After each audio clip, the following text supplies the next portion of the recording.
SwayamPrabha. Digital India. Educated India.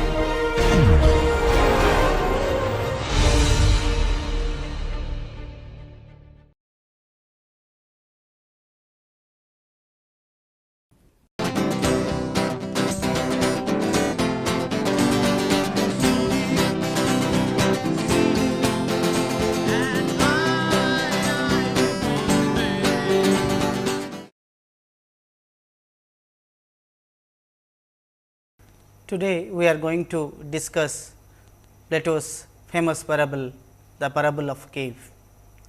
As I have been discussing about the dichotomy that is there in Plato's philosophy of mind, the dichotomy between the forms and the particulars. Particulars are there in the world and forms are there in an independent world. So, this dichotomy is something very significantly related to Plato's theory of mind, and that can be little explicated through the help of this famous parable called the parable of cave. Now, let us see what is this parable. Plato explains that there is a cave and there are some prisoners kept inside the cave for a long time, and these prisoners' hands and legs are tightly bound, so that they cannot even move, they cannot even turn and see things what is there behind them. So, what the prisoners used to do? They were together and they were looking at the wall. Now, between the wall and the prisoners were dwelling inside the cave. Behind them there was fire, there was a fireplace where the fire was there, and these prisoners used to see their shadows that is reflected on the wall. The shadows were created by the fire. It is like this: suppose there is a cave, and in the cave now you have to come down. The cave has a small entrance here, and the prisoners are, say for example, there are prisoners who are kept here, and there is this fireplace. Now, because of this fire, in the world of the cave, there were some shadows. So, shadows were created by the existing fire. The prisoners, they were not aware of this fact that the shadows are created by fire. They only have this impression that whenever they used to move from here to there, the shadows were also moving. So, for them shadows were living beings, like the prisoners who were dwelling inside the cave. So, the movement of their bodies, the movement of the bodies of the shadows are quite similar. Hence, the prisoners started believing that the shadows are real phenomena. Now, if shadows are real, then Plato asked these questions: how does one make the distinction between reality and appearances? Because for Plato, reality is something different from appearance. Now, how does the prisoners find that there is something called a reality, and that is beyond the appearances? How does one encounter such a reality? Now, this idea of experiencing such a reality is been explained in this parable. Imagine a situation where one of the prisoners tries to remove the shackles and tries to turn, and he turns in such a way that he is able to free himself, and then started climbing up the steps.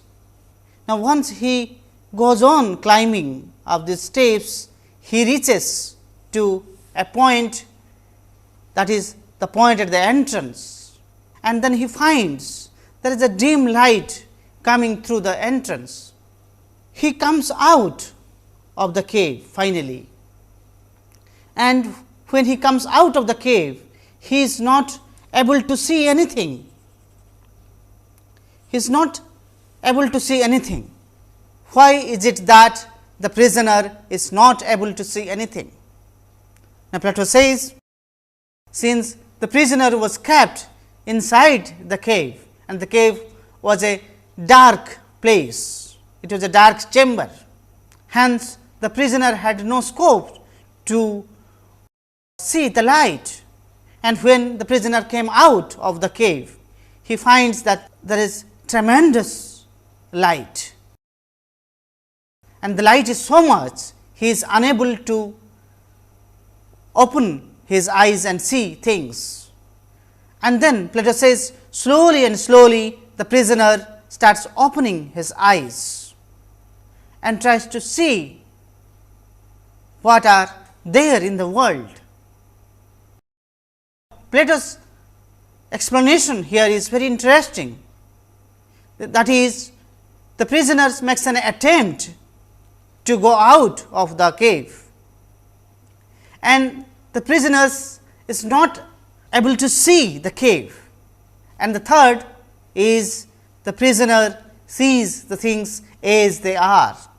So, when the prisoner starts seeing things as they are, he has this impression about the reality that is different from the shadows which are experienced by the prisoners who are dwelling inside the cave, and he is one among them. Now, since he is out and able to see the things as they are, he is able to make this distinction that the shadows were only appearances, and there is a reality beyond these appearances. Now, Plato's parable suggests that reality is as it is, independent of the basic particulars which are changing. So, there is something, there is an underlying principle, and that can be seen or that can be known through what Plato called intuition. Now, intuition gives us some kind of a knowledge about the reality. Plato says, so one has to prepare himself. Plato is talking about preparation. Now, what kind of preparation the prisoners are ought to be doing? Now, unless you prepare yourself, you will not be able to see your soul, you will not understand what the soul is. So, soul has a goal, the goal is coming out of this darkness. So, there is this epistemological exercise.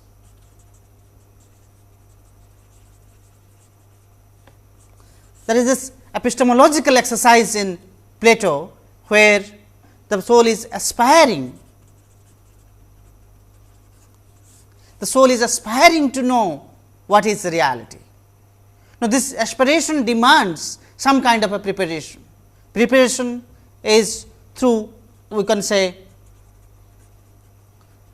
contemplation, reflection. The soul, which is a conscious being, must reflect on things that are experienced. So, this experienceable phenomena are real or not needs to be understood, and that is why Plato talks about this parable. So, the parable is a very suggestive one, and it suggests that when the prisoner understands that there is a reality and this reality is something different from the appearances. Plato talks about truth. So, it is the truth which has been known, and truth is universal for Plato. The light of the sun is a kind of a metaphor used in the parable to talk about truth, because you are not able to see truth as it is. You are not able to see the reality as it is. Hence, what is necessary is that the self slowly and slowly comes to know what is been given to him and what is the reality. So, this parable has both an epistemological and ethical concern.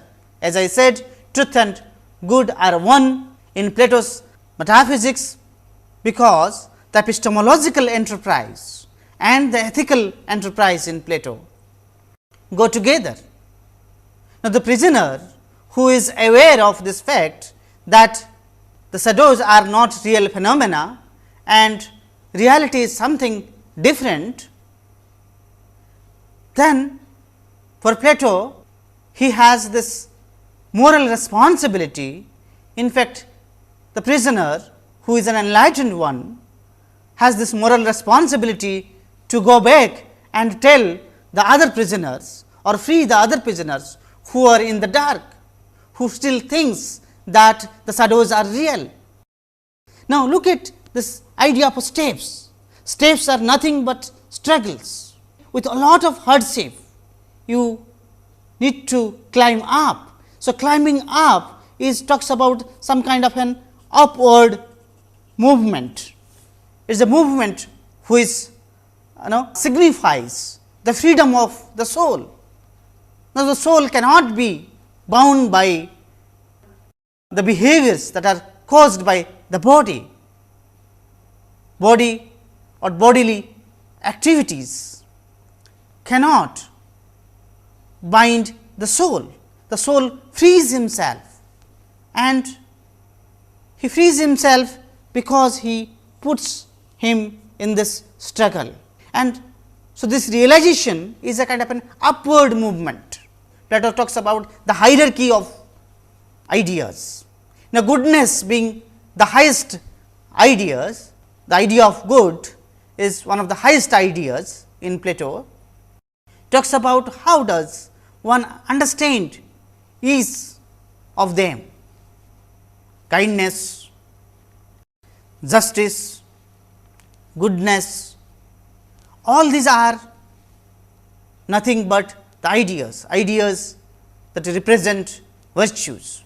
Good being the most abstract idea is realized by realizing the other ideas. So, when one realizes what is compassion, when one realizes what is justice, and then above all he also realizes what is goodness all about.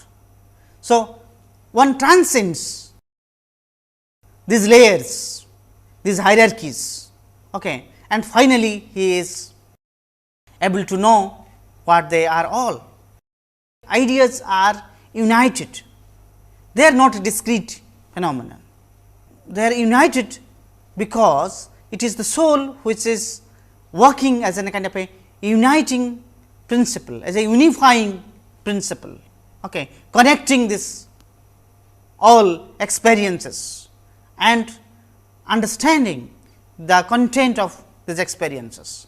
So, Plato's notion of soul, which is akin to the forms, is something very significantly analyzed by Robert in this paper.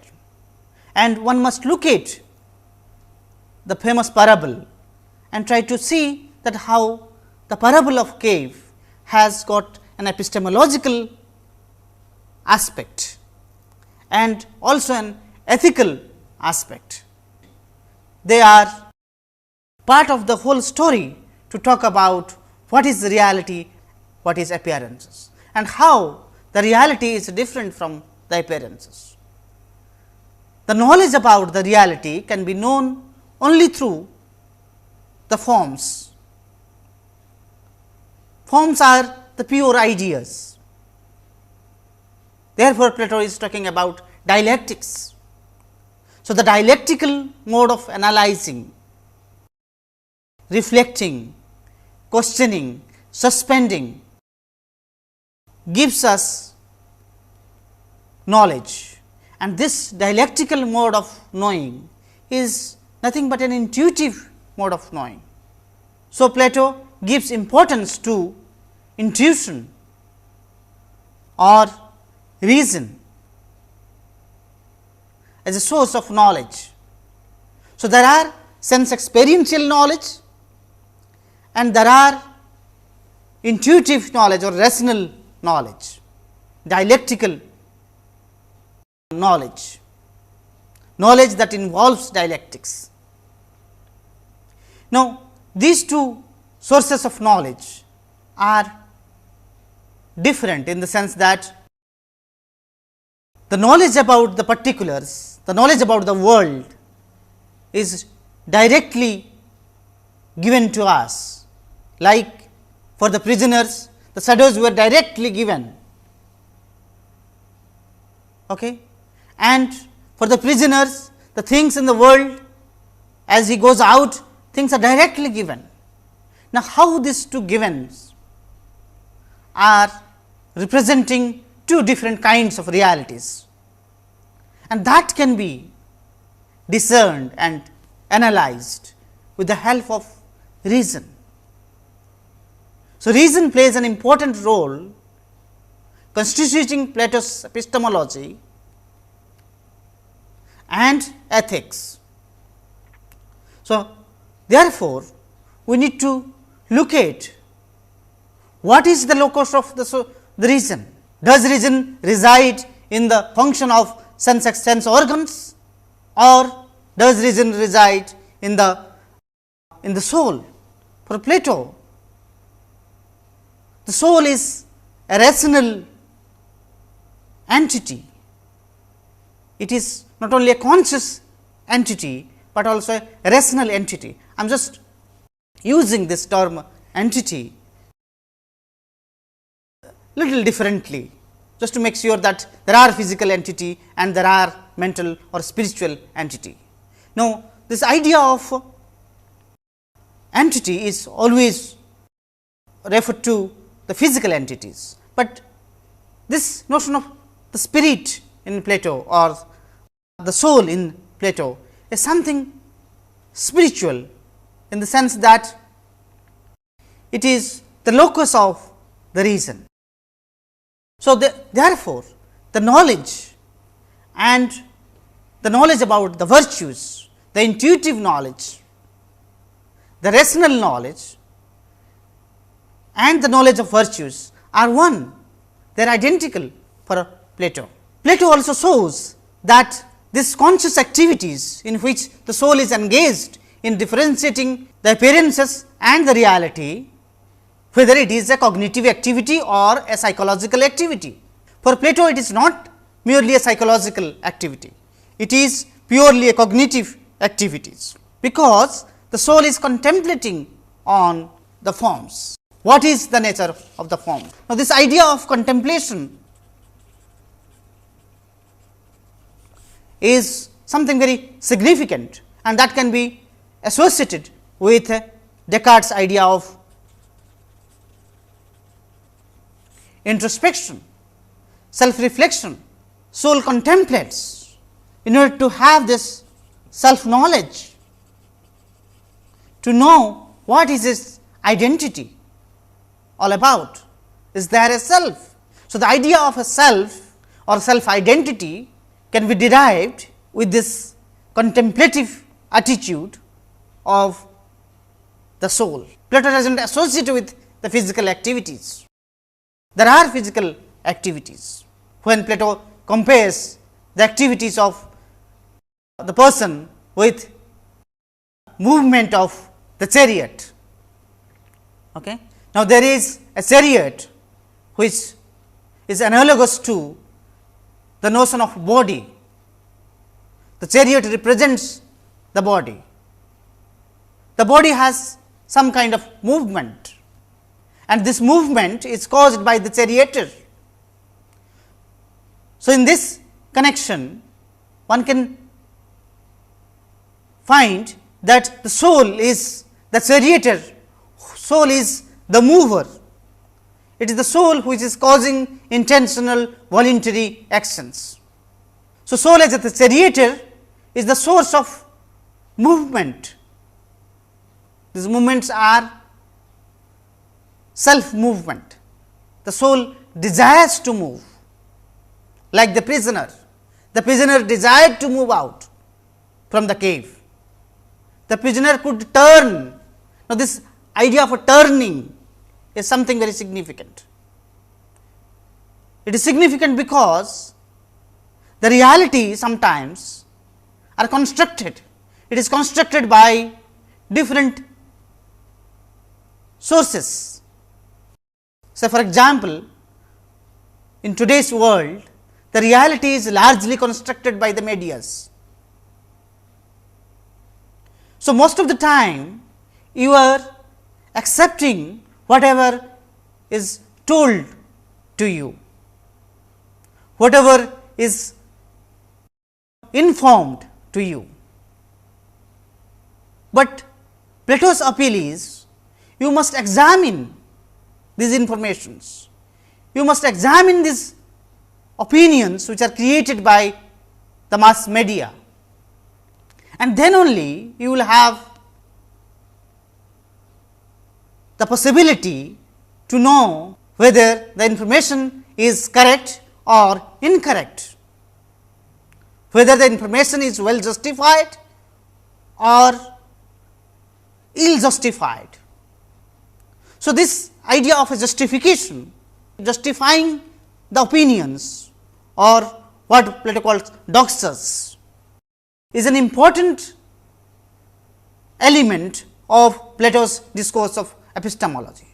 So, therefore, there must be a desire of the self, of the person. The self must intend to do, intend to reflect, intend to contemplate, so that he or she comes to know what is knowledge, what is truth. Unless the desire is ignited, Plato says the knowledge about truth is impossible. Unless the one is prepared, the knowledge about truth is impossible. So, you have to put the soul in such a condition in which this desire is strengthened, the desire is accumulated, it is broadened enough to realize what is truth. So, this idea of knowing as a kind of a cognitive activity and not a psychological activity is something very significant, because the notion of good, the notion of the ethical is purely a conceptual knowledge. It is not a knowledge which will be derived by seeing 10 good acts. No. The lawyer who is witnessing suppose 10 cases where the justice is given, by then he does not really have the knowledge of what justice is all about. No, unless and until he contemplates, unless and until he puts himself in this dialectical process of the journey of knowing the truth, he would not enlighten himself. Hence, knowing is a cognitive activity, it is not mere psychological activity for Plato. Now, as a cognitive activity, Plato says that the one who knows the one who aspires to know and knows is a lover of wisdom. Now, philosophy, as we know, is the love of wisdom. Now, this idea of wisdom or truth is something very significant. It is significant because it is not only an epistemological discourse, but this discourse also talks about the ontology of truth. It is not merely an epistemology, but it is also an ontology that talks about that yes, there is truth and there is also a lover. There is also a knower who knows the truth, who enlightens himself. He is a lover because he is keen to this virtue of knowing. He cultivates this spirit of knowing and enlightening. And that is why Plato's epistemology is very much linked with the ontology and ethics. So, these three in fact constitute some kind of a triangle, where you have epistemology, this will be ontology, and ethics. Because knowledge about the truth or goodness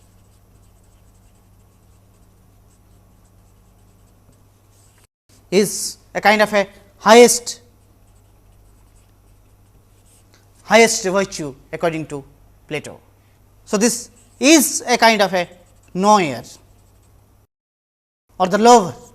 The lover talks about what? Unless there is a reality, unless there is something there, what the knower would know. So, ontology is also part of the epistemology. The ontology of the forms, because knowledge is a conceptual knowledge. It is through forms you have the knowledge about the basic particulars, sense that the things in the world,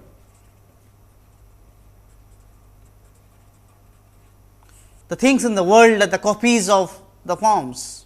So, this epistemic concern of the knower is something very significant when we talk about Plato's notion of truth and the knowledge of forms. This idea of a cognitive action, that knowing is a cognitive activity, shows that there is a kind of a power of performing cognitive act. Soul has some kind of a power. Soul has some kind of a power, and this power is intrinsic to the soul. It is the power which causes voluntary actions. So, the source of intentional action is due to the existence of the soul. Soul is not absolutely merged with the world. Now, the kind of relationship, say for example, the forms and the particulars are having, or the soul is in between this, soul is akin to the forms, and it is through the forms I know the particulars. Say for example, when you talk about the form of horse, horse is a basic particular. A particular horse can have this horseness, which is the form of the particular horse. So, to identify the horse, that horse is different from cow, tigers, elephants, giraffes, zebra, etc., is due to the very fact that I have this idea about the horseness. Now, who has this idea? The soul has this idea. Soul is akin. Akin is some kind of a, it is not a predicate of the soul. The soul is by virtue of this relationship with the form, the soul is able to identify,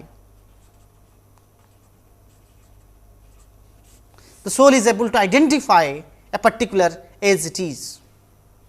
Now, so this identity relationship is a kind of a knowledge. So, and that is possible through the soul. The kin is not a predictable if there is no differentiation. Now, if there is no differentiation, then how do we talk about the knowledge about the particulars and the knowledge about the forms? The conceptual knowledge is a knowledge where the soul is more associated with. The soul cannot be part of the world, soul cannot be identified with the world, no, unless and until it has some specific features. So, soul has certain specific features, otherwise it would have been identifiable. It is this differentiation is possible because the soul is associated with the forms. So, the relationship between the forms and particulars is apprehended through the soul, which has certain spontaneous movement. Now, this idea of movement has been discussed in later philosophy, which talks about freedom. The self is free to act. So, it is the freedom of will, as Kant would call it, which talks about, or which is the source of action. So, the spontaneous movement of the soul implies that the soul is free. Soul is the creator of the movement. Soul is an intermediary between the two realms of existence, as I said. It is in between this. It is here you have ideas and here you have particulars. So, there are particulars, there are things in the world. There are things in the world and soul is in between this. It tries to relate to ideas and relate to the things in the world. So, hence soul is an intermediary between the two realms of existence, the eternal ideas, ideas which are universal, ideas which are universal and different from this mundane particulars, particulars that are there in the world. Let us summarize what is the metaphysical position of the Plato's notion of soul. So, the theory of soul says that every living actions are to be examined. The Socrates' famous slogan, an unexamined life is not worth living. As I mentioned earlier, that in Plato's philosophy, you will find that epistemology, ontology and ethics, they are the three foundation of the entire philosophy and they are related. There is a kind of a triangular relationship. They constitute a kind of a structure in which they revolve. Socrates' famous slogan that an unexamined life is not worth living is very clearly maintained and discussed by Plato's theory of soul. So, the soul has this desire, the soul has the higher aspiration to know what it is, to talk about its own self knowledge and self identity. Hence, it needs to contemplate on its activities, and this contemplation is a kind of an examination. We need to examine it. So, there is a kind of a presupposition in the theory of soul that an unexamined presupposition of living for an examined life. So, an unexamined life is not worth living. The ethical aspect of ontology speaks about the living of virtuous life. So, the ontology not only tells us that there are forms like goodness, justice, compassion, courage, etc., but how does an individual live through these virtues? How does one inculcate these virtues? The individual inculcates them, put them in their action and try to see the meaning through the cultivation of these virtues. Now, unless one cultivates the virtues, one would not be able to examine what they are, what is been given to them, and what is its responsibility. So, there is some kind of a responsibility, and this is what we call the moral responsibility. It is the responsibility of every individual to know what he or she is. Now, for Plato, that is the metaphysical principle of the soul. The soul has the desire of knowing, know the truth. So, soul is a metaphysical reality for Plato. Now, as a metaphysical reality, the soul, as Plato tries to show us, transcends its engagement with the empirical world. We are all engaged with the empirical world, because we are all performing actions here and now. Our actions have history, our existence has a history. It has history because it is happening in time.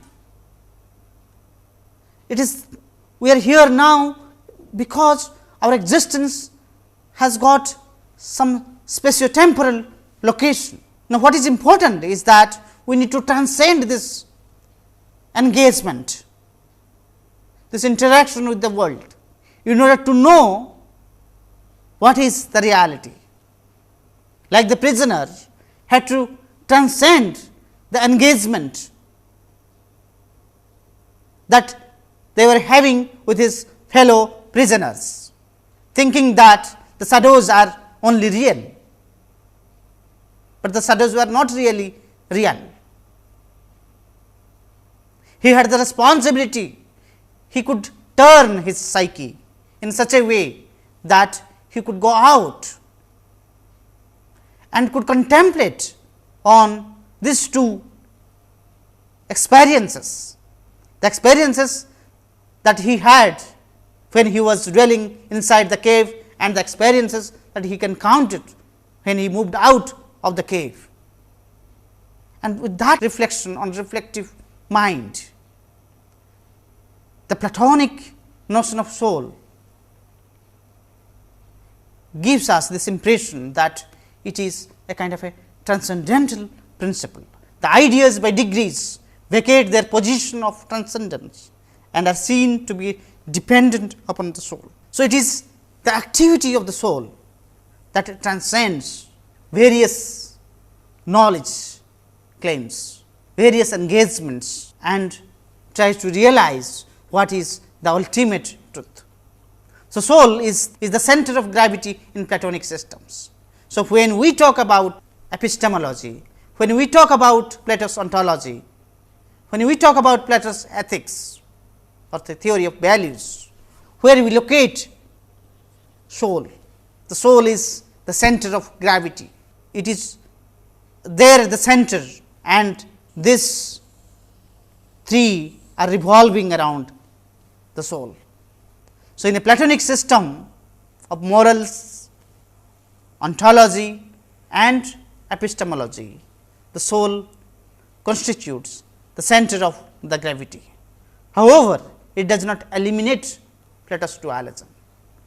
Even if Plato is thinking that soul is the center of all this engagement, its engagement with the morals, engagement with the mundane existing particulars, and its engagement with the forms, this notion of a soul as a center of gravity does not deny Plato's dualism, that there is a world and the world of particulars, and there are forms independent of this world. So, this ontological dualism is not denied, it is not eliminated, because the soul is only akin to the forms. They cannot be part of the particulars. Soul through forms tries to know the particulars, try to identify the particulars, that yes, this is what it is. So, this notion of dualism is very much part of Plato's philosophy. Now, one can reconstruct Plato's dualism. Robert tries to reconstruct Plato's dualism. Now, what kind of reconstruction Robert does? He says the soul, which is at the center of all these activities, could be a subjective factor of knowledge, and it is antithetically related to the object. So, that kind of dualism between the subject and the object, the knower and the known, are very much there in Descartes, in Kant. So, there is a kind of a dualism which probably Plato could be the source of it. Now, let us read in what way Robert tries to see, tries to interpret Plato's dualism, try to reconstruct Plato's dualism. He writes, I quote, "In somewhat similar fashion," referring to Kant, Plato, having postulated soul as that in which mind and wisdom are contained, argues from the soul which acts as organizing principle in the individual to a supreme soul in the universe, from which souls of individuals derive their being. So, it is with this we would like to conclude that soul is an organizing principle, soul is a unifying principle, hence it is a metaphysical principle, principle which connects to ideas, connects to the particulars and tries to realize what is the supreme virtue. So, it is that where you find Plato is talking about how soul is the source of all kinds of motion. The Platonic notion of motion or movement, as I was talking about, freedom, is some kind of a rational movement. It is kind of a rational movement, the movement which is articulated by reason, and when it is expressed through physical action. Hence, one can also notice its affinity with the body. Soul is independent of the body and soul is related to the body. Soul is independent because it is the cause of its own motion. So, the mortal soul is, as Plato says, is the trunk of the body, and the immortal soul is the soul which has the reason, the spirit, and also can be divided into these three categories: reason, spirit, and the appetites. There are three forms of activities, where activity of the chariot and the activity which of these horses who are pulling the chariot. So, the charioteer, the soul, has the power to control the movement of the horse. At the same time, the chariot in itself represents a kind of a composed organic system like our body is, and the soul who is there in the body controls its movement. That is how the charioteer controls the movement and directs these horses towards a kind of a destiny. So, there is this notion of a destiny in Plato's philosophy. Destiny is to realize truth. So, truth is an ultimate end, and we need to realize following a dialectical process. This is the process which is cultivated through contemplation and reflection.